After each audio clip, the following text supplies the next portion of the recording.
And welcome back to What If. Naruto What If. Oh, wait. To do it again, gotta go rock with my life. Brother, do the voice. Oh, yes, the voice. Last time on the Naruto What If. What if Jiraya had adopted Naruto? Last we left off, the beginning of the final exam of the tuning, or final tournament of the tuning exams had begun. Hinata and Naruto had fought off. We got toe to toe. With Naruto taking the win, obviously, but Hinata showing a lot of personal and physical growth. So we now cut to pretty much the aftermath, getting ready for the next fight, Gaara versus Sasuke. Naruto and Hinata both go back up to the stands, and Ina decides to stop in real quick, say hi. It's like, oh, congratulations! It's like, and Haku's even there. It's like, yes, Hinata, that was really well done. It's like, oh thank you, Haku. And then Hinata blushes a little bit from the compliment, which does not go unnoticed to either Naruto or Ina. It's like, oh, it's like really? It's like and then Naruto's like, well, get your mind out of the gun. It's like, no, you have Ino. It's like, wait, I'm not thinking of that. Why am I thinking? And then he just realizes like, Dad's rubbing off on me. Damn it, Dad. Somewhere Jiraiya's just giggling. Join me, son. So, but anyway, yeah. So where's Sasuke? It's like, I don't know. He's taking a sweet time. More or less, we're just gonna skip straight ahead to the fight because everything's going to go pretty much the same as it does in canon here. Kankuro gives up prior to the actual fight. The fight with Shikamaru and Tamari goes the same. And then Sasuke and Kakashi finally show up near late. So Gaara, who's just been impatient, waiting, and just, Naruto wants to warn Sasuke, but at the same time, he does believe in his friend. And Gaara, they basically, him and Shikamaru both pass by Gaara as he rips that guy apart in the hallway. Naruto, they're just stare. Basically, it's a stare down between him and Gaara. Just stare. Instead of him worried, or being scared, he's more concerned for Sasuke's safety. But he wants to give his friend a chance. Still, he meets up in the stands with Kakashi and Shikamaru. Oh, Naruto, what are you still doing? What are you doing here? You should be there. Yeah, well, we ran into Gaara on the way here. Sasuke might be a little over his head here. And say, oh, what do you mean by that? Naruto's like, well, he's like me. And then he looks at Kakashi and gives Kakashi the look. Like Kakashi's like, oh, that's not good. And he's also disabled. But it's like, yeah, well, have faith. No, I do have faith in him, Kakashi-sensei. Just want to give him that chance. So the fight begins, and like before, Gaara, Sasuke starts by throwing the shuriken. Gaara catches it with a sand clone, and then he tries it again, and Gaara's just like, really, is that the best you have? Only this time, the blade almost comes right to his face, and he's just, what? It's like, what's that? And then he actually sees something going on with the kunai. I would say it's a kunai this time. That's why it comes that close to his face. And the sand was still able to barely stop it, but just barely. He's like, what? And he's like, trust me, you're not the only one. You're not the only one with tricks. And then he sees there's lightning chalk in bed. One of the things besides the story that Kakashi taught Sasuke is how to channel lightning chakra into your weapons. Not as i.e. or not i.e. By the by, a wind is the best for channeling your chakra into weaponry because it makes for the best cutting power. But lightning is actually said to be a great secondary one as well. We have no idea what happens if you channel earth, fire, or water in there. I would have to imagine that they have some similar, or fire actually probably makes sense, like a heated blade. Anyway, so Sasuke then comes in, starts trying to land shots on him. Lee's watching this in the stands, like, hey, how did he get so fast? So we are training Sasuke. I trained him in lightning jutsu. But I was training him to learn one very specific technique. And then Guy kind of picks up it. Gosh, why? It's like, why would you teach a Genin such a technique? Because Sasuke is like me. So, he's, blasting through there again and again. And eventually he does actually land a solid hit on Gaara, which, he's shocked by it. Then creates a couple clones, actually two. And Naruto's even astounded by this, like, wow, he's actually gotten pretty good at the clone jutsu. He just produced two. He doesn't look winded at all. Yeah, we did a lot of chakra training, too. His reserves have gotten quite impressive. How many clones can he make? I'd say maybe about 5 or 6 before he starts to really tire out. It's like, wow, that's pretty good.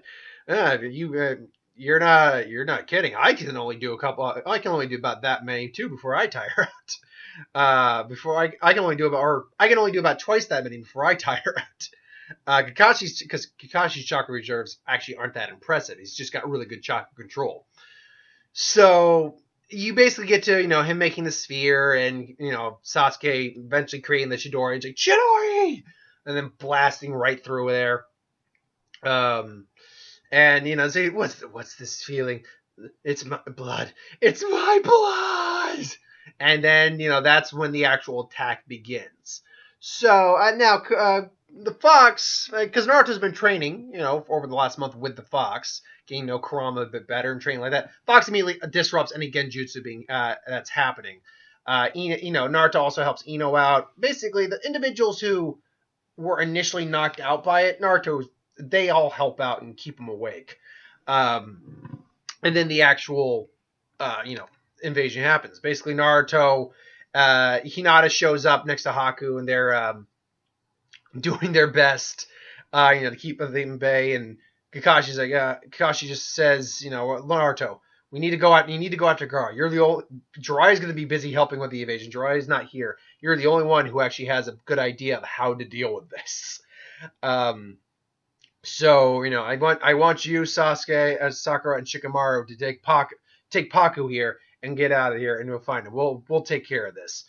It's like, no problem whatsoever. And it's like, you gotta catch. Let's go. And they head out. Meanwhile, they're keeping down the fort.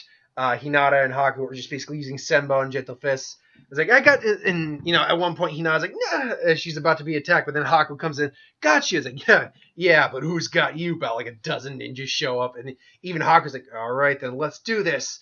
And then all of a sudden, it's like, yeah, and then, and then all of a sudden you just hear that, and literally all their heads get taken off, and all you see is Zabuza's sword there. And basically Zabuza's walking up. It's like, I finally get into this village.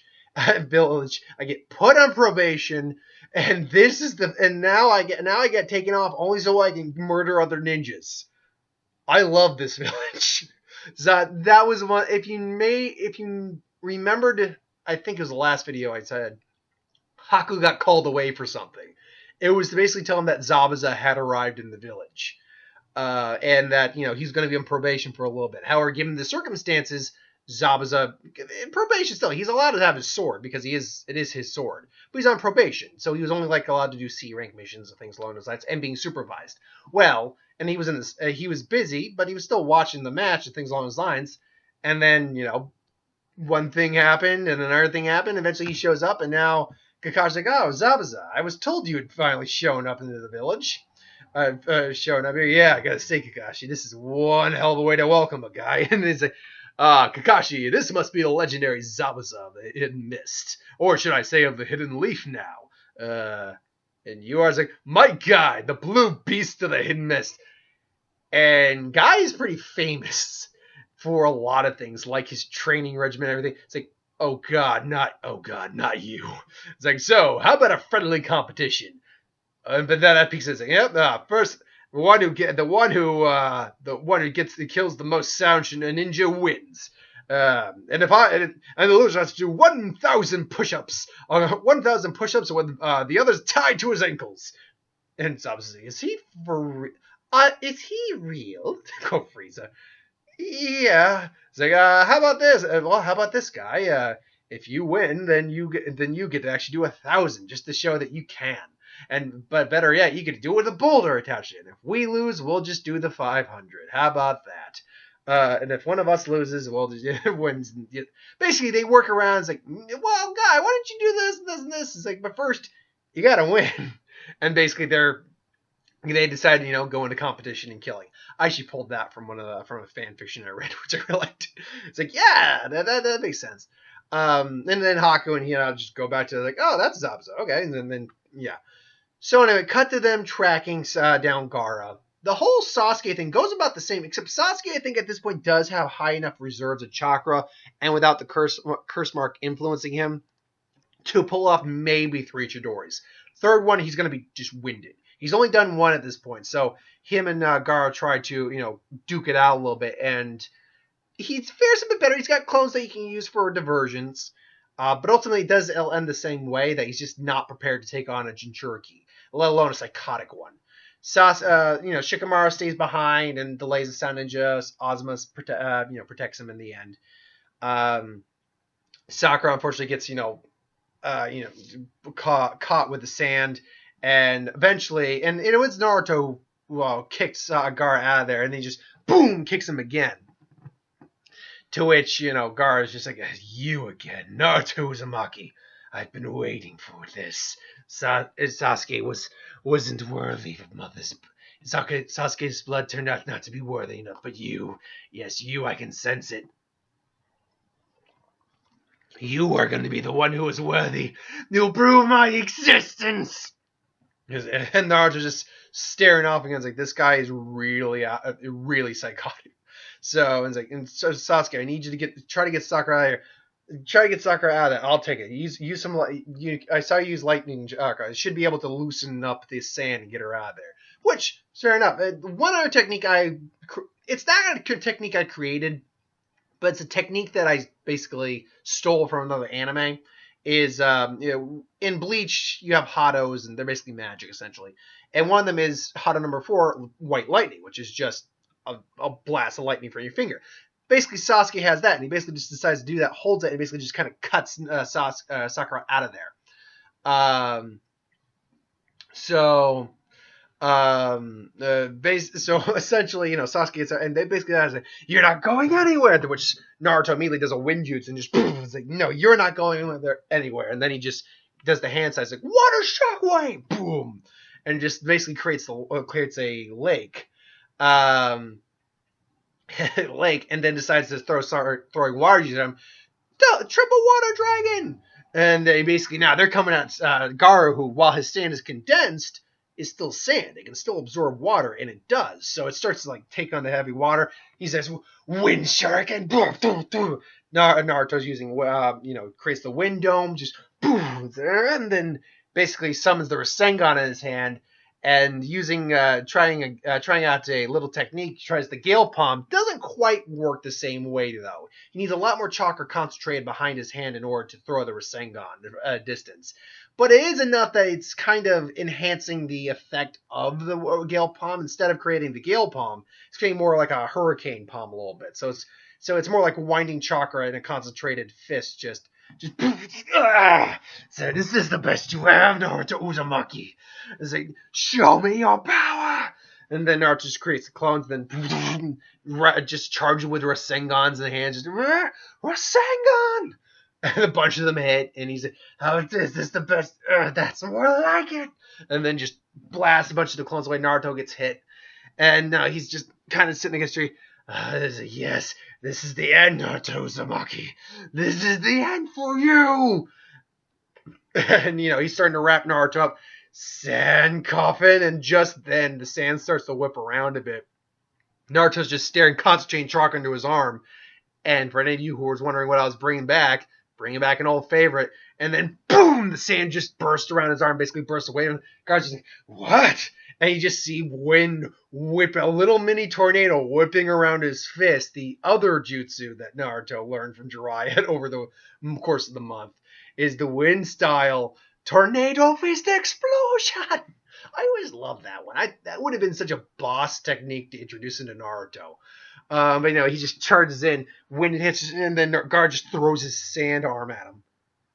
And Naruto for some reason just goes tornado, and doesn't say tornado fist explosion. He does go tornado fist explosion, wondering why he had an Irish accent. And just boom, they clash, and the wind just rips the sand off, and you just see Gaara's arm actually there. Naruto actually grabs the arm and imparts a seal on there before Gaara just reasserts all the sand on there, and Naruto has to pull away for getting blasted again. And now it's like, yes, more, Naruto Uzumaki, more. And then just as he's about to, attack again, Naruto just goes, "Hi!" And just basically starts absorbing the Earth style chakra in there, because there's no indication of what kind of elements make up sand style. Because it's not a Kekkei Genkai. The sand itself is not a Kekkei Genkai.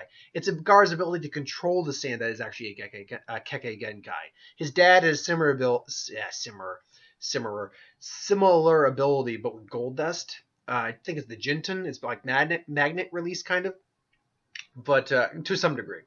The Jinton is it allows you to control like sand. It's similar to like the third Raikage with iron sand. So they are all capable of doing that, but it's not like it's based off element. Clearly, there's got to be some earth in there, and I'm gonna guess maybe some wind as well. Though nothing is a given. So I'm going to say it's probably earth. So Naruto's starting to channel, absorb the earth chakra, which he put into Nagara's hand.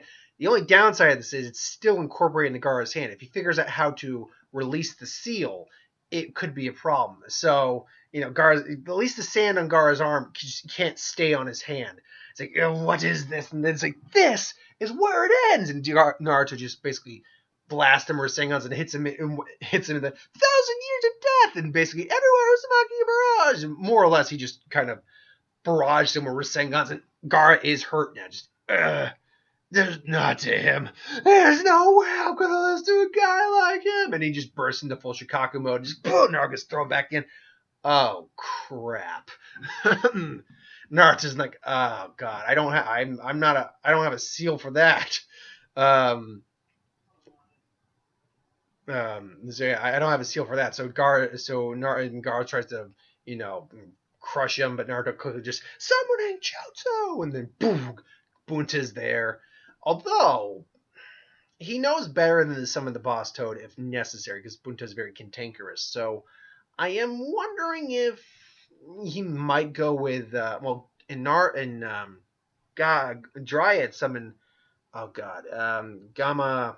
Which Gamma was it with the two swords? He had summoned that one. Gamma Nakin would be the one with the shield and like the staff. I'm ungraceful. So I do think that I think he'd probably go to Chief Toad. It's Shikaku, so I think he'd feel it's necessary. It's like, Naruto warrior. Now, to be fair, he probably has a better relationship with him than Jiraiya does. Just because he's been around in Mayabuku for so long, he's been in contact with all the toads. They all know him, and they all really actually like him after a long time getting to know him. Even cranky old Bunta likes Naruto. Kid, what did you summon me for? Oh, Shukaku the Sand Spirit. So, yes, I will thank you, Uzumaki. Pay Possum Jutsu. The only time Gara actually gets a solid amount of sleep. And then, he turns out, finally free, baby. Let's do this. Oh, God. It's like, he's done it. We're going to have to wake him up, kid, and get ready. It's like, right, Bunta. And, he's got his chakra onto he's using his chakra to hold on to his head. And, it still goes about the same. Naruto's, uses Tornado's Fist Explosion a couple times. He uses a water jutsu, combined with Bunta using a water bullet. And they're doing the best they can. But again, conjure something with teeth and claws. We need to hold him steady. Conjure something with teeth and claws. Got it, and turns him into the Nine Tails. However, Gara he knocks out Gara.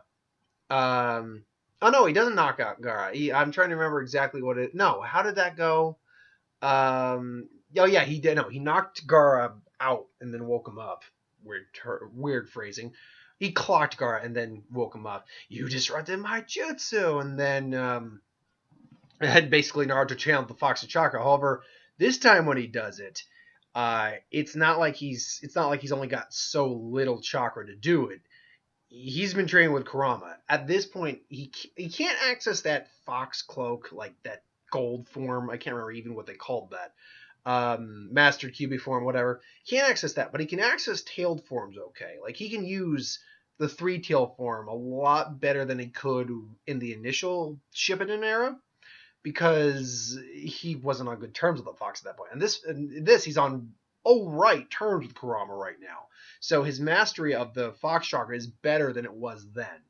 which means a 3-tailed mode, he can probably handle it as well as he could probably 1-tailed mode. And he goes into the initial Fox Chakra, but it's not enough, so he just goes a couple tails in. Probably at 2 tails, he overwhelms the sand, just boom, and just knocks Gaara out. To which Gaara then falls out. No, stay away. And then Naruto gets up, just and it's like Naruto's speech to Gaara would not be the same here. Because Naruto didn't have the same childhood in this version as he did in the initial one. But it does say, probably would say something along the lines of, it hurts, doesn't it, to be alone for so long. I can't say I know what it truly feels like to be alone. But I never knew my parents. Everything. I was lucky. My dad adopted me, and I love my dad with everything. I love my friends. I love my girlfriend. I love all my family the way it is. You don't have to be like this. You can find other things to give you meaning. It doesn't have to be like this. That's why I will not stop no matter what. If you threaten the things I love, I will end you. To which then Kankuro and Temari show up along with Sasuke. Naruto isn't completely, just done. He's not completely like, I'm done. Or it's like, and I'm out. He's not completely that, but he's definitely tired. Like, Sasuke does show up and grab him. He's like, ugh. And, they grab Gaara and get the hell out of there. Everything else goes about the same. Third Hokage still dies. Orochimaru loses use of his arms. They have the funeral. And we basically end with Itachi and Kasami looking over the damage. So that's where we're going to end part 12 of the What If Jiraiya Adopted Naruto. We're starting to get through it a little bit, but we've got a ways to go. So we've got a long ways to go. Like I said, just to reiterate too, I never go into Boruto era just because I don't read or watch Boruto. So when we hit the end of Naruto, the initial Shippuden era, that's where we're going to leave off. I might go into that final chapter we got them in the future with their kids and play around with that idea of what their kids might be like for the people who got paired up differently. But ultimately, no. I don't go into actual Boruto area. So anyway, I digress. Thank you for watching. I hope you enjoyed. Like, comment, share, subscribe. As always, we always to review something, put in the comments below. Let us know. We'll do a review of it at some point. Ideas for who would win, Star Wars, Super Magic, what if, anything to do on the channel, put that in the comments below. Let me know. I'll get to that at some point. So thanks for watching. Hope you enjoyed, and I will see you folks next time. Have a good